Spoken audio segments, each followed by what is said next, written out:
یا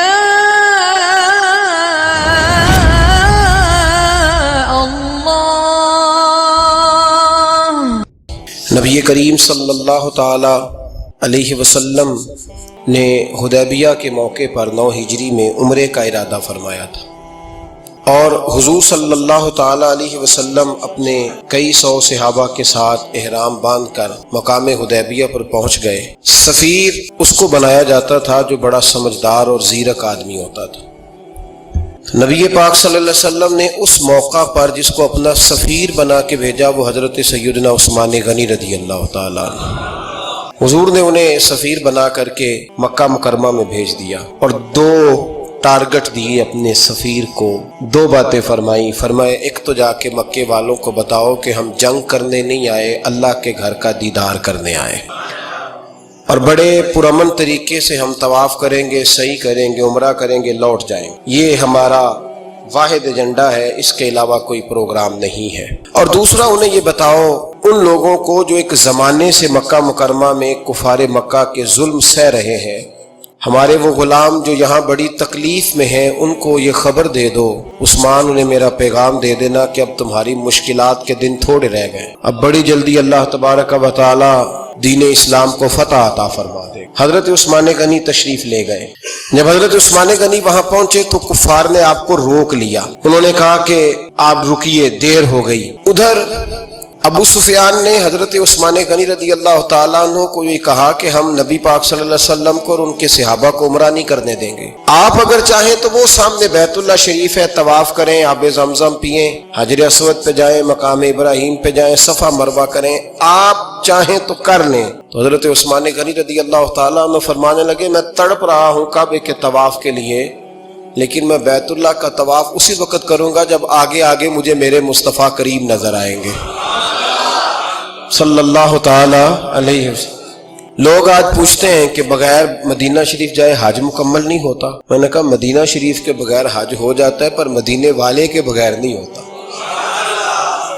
اس لیے کہ حضور نے فرمایا صحیح مسلم میں خذوا عنی مناسککم، حج کے طریقے مجھ سے سیکھو۔ اللہ نے تو کہہ دیا حج کرو، تفصیل تو بتائی نہیں، تو اب آپ کو حضور سے سیکھنا پڑے گا۔ مدینے کے بغیر تو شاید حج ہو جائے پر مدینے والے کے بغیر حج نہیں ہوتا۔ حضرت عثمان غنی رضی اللہ تعالیٰ عنہ کہنے لگے میں طواف ضرور کروں گا پر اس وقت کروں گا جب مجھے حضور آگے آگے نظر آئیں۔ ادھر ایک شخص نے حضور کی بارگاہ میں بھی کہا، اپنوں کا نہ پتہ ہوتا ہے، دل بدستاور کے حج اکبر است، جو دل ہوتے ہیں نا، دل کو دل سے راہ ہوتی ہے، یہ کئی دفعہ جسم علیحدہ علیحدہ ہوتے ہیں پر یہ اکٹھے دھڑک رہے ہوتے ہیں، تو دل کو راہ ہوتی ہے۔ عرض کی یا رسول اللہ صلی اللہ علیہ وسلم عثمان غنی تو طواف کر رہے ہوں گے، صفا مروہ میں ہوں گے، بڑی موج ہوگی، آب زمزم کھول کے پی رہے ہوں گے۔ حضور نے سامنے والے کا چہرہ غور سے دیکھا، فرمایا عثمان کو تم زیادہ جانتے ہو کہ میں زیادہ جانتا ہوں؟ یا رسول اللہ آپ ہی زیادہ جانتے ہیں۔ فرمایا پھر فکر نہ کرو، عثمان میرے بغیر طواف نہیں کرے گا۔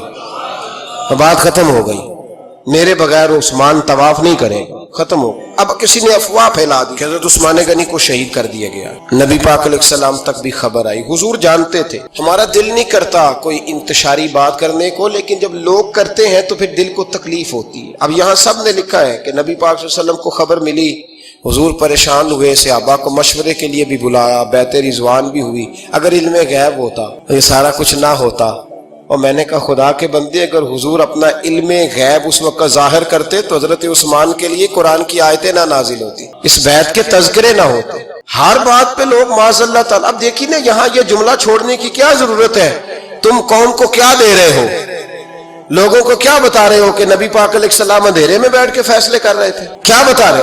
آج انٹیلیجنس کی رپورٹس بتا دیتی ہیں کہ وہ فلاں کس طرح کا ماحول ہے اور آپ نے کس طرح کرنا ہے، تو تمہیں اپنی خفیہ ایجنسیوں کے مطابق تم فیصلہ کرو تو کہتے ہو ہم بھئی اندھیرے میں فیصلہ نہیں کر رہے، ہمیں رپورٹ ہے تو فیصلہ کر رہے ہیں۔ اور نبی پاک علیہ السلام کے بارے میں تم لوگوں کو یہ بتا رہے ہو کہ حضور اندھیرے میں فیصلہ کر دیتے تھے، پتہ ہی نہیں تھا۔ کس طرح کی بات کرتے ہو؟ میرے محبوب پاک علیہ السلام فرماتے ہیں کہ اللہ تبارک و تعالیٰ نے مجھے اس طرح کا علم عطا فرمایا ہے کہ جو تمہارے ذہن میں ہو مجھ سے پوچھو، میں فوراً تمہیں جواب دوں گا۔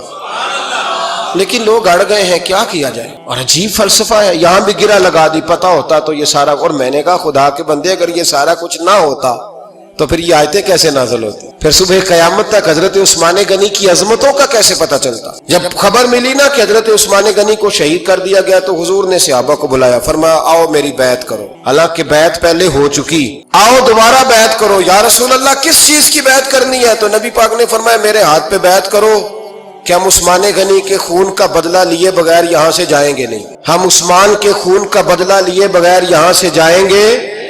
اور حوالہ کسی نے دیکھنا علامہ اسماعیل حقی کا تو میں دکھاؤں گا، جس شخص نے دوڑ کر سب سے پہلے نبی پاک کی بیعت کی وہ مولا علی شیر خدا تھے، کہ یا رسول اللہ جانا ہی نہیں عثمان کا خون کا بدلہ لیے بغیر۔ سب سے پہلے شیر خدا آگے بڑھے۔ آج لوگ انہی لوگوں میں اختلاف دکھانے کی کوشش کرتے ہیں، صحیح لا حاصل کرتے ہیں۔ سب سے پہلے دوڑ کر حضرت شیر خدا آگے بڑھے، کہ حضور میں بیعت کرتا ہوں۔ نبی پاک نے صحابہ کے ہاتھوں میں بیعت ہو رہی ہے۔ یہ وہ والا واقعہ نہیں جو اس چوک میں پیش آیا تھا، یہ وہ والا واقعہ نہیں جو میرے ساتھ ہوا تھا تو میں آپ کو سنا رہا ہوں، یہ وہ والا واقعہ ہے جو رب کو اتنا پسند آیا کہ اللہ نے قرآن پاک میں بیان فرما دیا ہے۔ اس کی اہمیت کا اندازہ لگائے کہ رب کریم کو اتنا محبوب ہے یہ انداز کہ قرآن میں بیان کیا۔ ایک درخت تھا، کانٹوں والا درخت، اس کو شارحین نے لکھا ہے، کچھ لوگ کہتے ہیں بیری کا درخت تھا۔ نبی پاک درخت کے نیچے بیٹھ گئے، فرمایا بیعت کرو سارے۔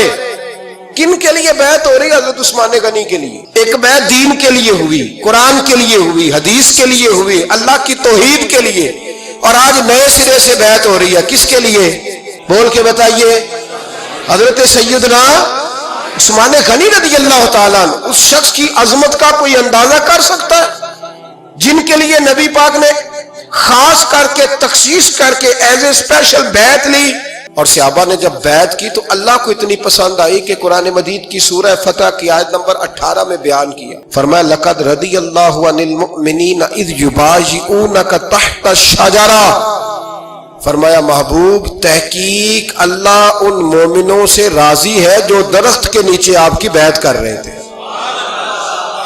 تحقیق اللہ ان سے راضی ہوا، ان ایمان والوں سے جو درخت کے نیچے آپ کی بیعت کر رہے تھے، درخت کے نیچے تحت الشجرہ۔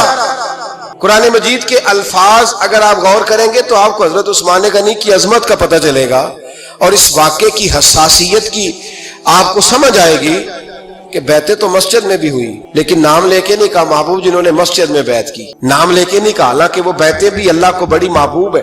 بیعتیں تو میرے بھائی نبی پاک نے بیت اللہ شریف کے پاس بھی کی، مسجد نبوی میں بھی کی، لیکن یہاں نام لے کر کوئی بھول نہ جائے۔ کسی نے کہہ دینا تھا کوئی اور بیعت تھی، جی لوگ شرع کر رہے ہیں نا مرضی، وہ تو کسی اور کی بیعت، نام لے کے کہا محبوب تحت الشجرہ، وہ جو درخت کے نیچے بیعت ہوئی، وہ جو بیعت درخت کے نیچے ہوئی، اور جنہوں نے بیعت کی لقد رضی اللہ عن المؤمنین، تحقیق اللہ ان مومنوں سے راضی ہو گیا۔ اللہ ان مومنوں سے، صحیح بخاری صحیح مسلم میں صحابہ نے پوچھا یا رسول اللہ اللہ کس طرح راضی ہوا ہے؟ فرمایا آج جس نے میرے ہاتھ پہ بیعت کی ہے رب کریم نے وعدہ کر لیا ہے سب کو جنت عطا فرمائے گا، جنتی ہو گئے سارے۔ حضرت عثمان غنی رضی اللہ تعالیٰ عنہ کی یہ عظمت، یہ شان قرآن پاک نے بیان کر دی کہ حضرت عثمان کے نام پر صحابہ جمع ہوئے، اللہ تبارک و تعالیٰ نے اس واقعے کا ذکر قرآن مجید میں فرما دیا۔